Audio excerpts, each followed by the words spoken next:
اور باقی کانسیپٹس آپ کے کلیئر کیے گئے. اب دیکھیے کویسچن نمبر 2 یہ لکھا ہوا ہے جس میں لکھا ہوا ہے the ratio between the shares of A and B is 1:2 and the ratio between the share of B and C is 3:4. If the profit of rupees 20,400 is to be divided, how much will each get? یعنی کہ اگر اے اور be کی ratio یہاں پر given ہے, آپ نے solution ایسے ہی کرنا ہے. کویسچن نمبر دیکھیں, سولوشن لکھنا ہے, سولوشن کے بعد لکھنا ہے اے ریشو بی گیون ہے 1:2 اور بی ریشو سی بھی گیون ہے وہ ہے 3:4 اور لکھا ہوا ہے ڈسٹریبیوٹ کریں 20,400. اب آپ دیکھ سکتے ہیں کہ یہ ریشو اسٹینڈرڈ فارم میں فی الحال نہیں ہے, تھوڑا سا ہم نے ایک کامن ریشو نکالنی ہے, اے ریشو بی ریشو سی. یہاں پر بی کی ریشو 2 دفعہ دی ہے, اے کے ساتھ الگ اور سی کے ساتھ الگ, تو ہم نے پہلے ان کی کامن ریشو نکالیں گے. اس کا طریقہ آپ کو بھی سمجھایا, پھر بتاتا ہوں. ایسے لکھیں گے اے ریشو بی ریشو سی. اب اے ریشو بی ہے 1:2 اور بی ریشو سی ہے 3:4. اب یہ الٹا n بنے گا, 1 3 سے ملٹیپلائی ہوگا, 2 3 سے اور 2 4 سے. اب 1 × 3 3 3 2 6 اور 2 4 8. 3:6:8 یہ اسٹینڈرڈ فارم میں آ چکی ہے. اب اس کو سمپلیفائی بھی کیا جا سکتا ہے اگر تینوں کسی ایک پر ڈیوائڈ ہوں, لیکن یہاں پر تینوں ایک ویلیو پر ڈیوائڈ نہیں ہو رہے, اس لیے یہی اس کو سمپلسٹ فارم کہیں گے اس ریشو کی 3:6:8.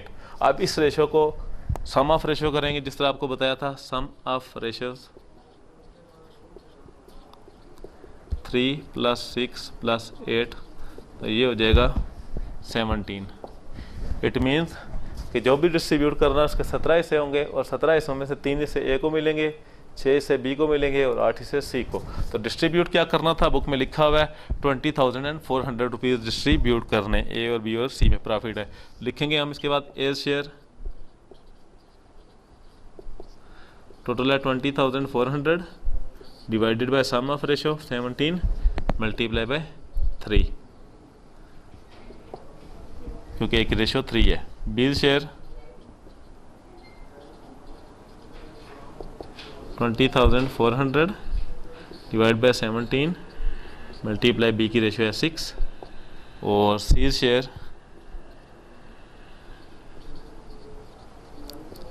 20,400 ڈیوائڈ بائی 17 ملٹیپلائی بائی 8. تو اس طرح اے بی اور سی کا حصہ آ جائے گا جو کہ بنے گا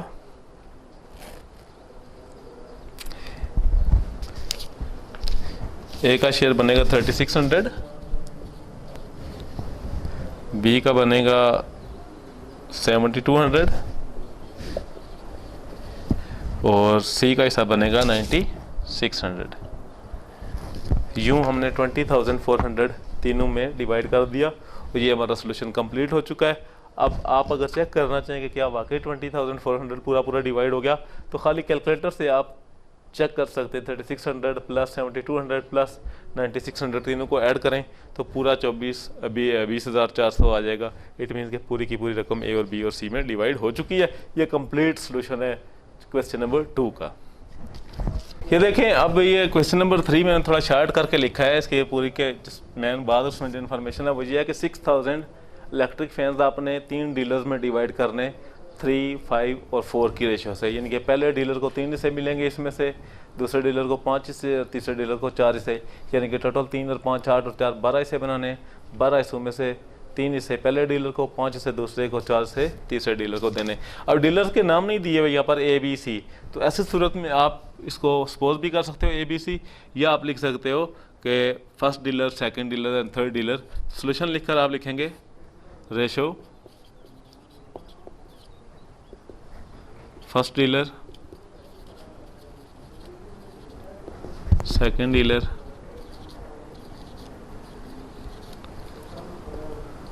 تھرڈ ڈیلر.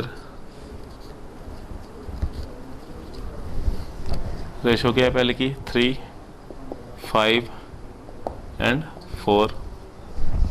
اب اس کے بعد سم آف ریشو 3 + 5 +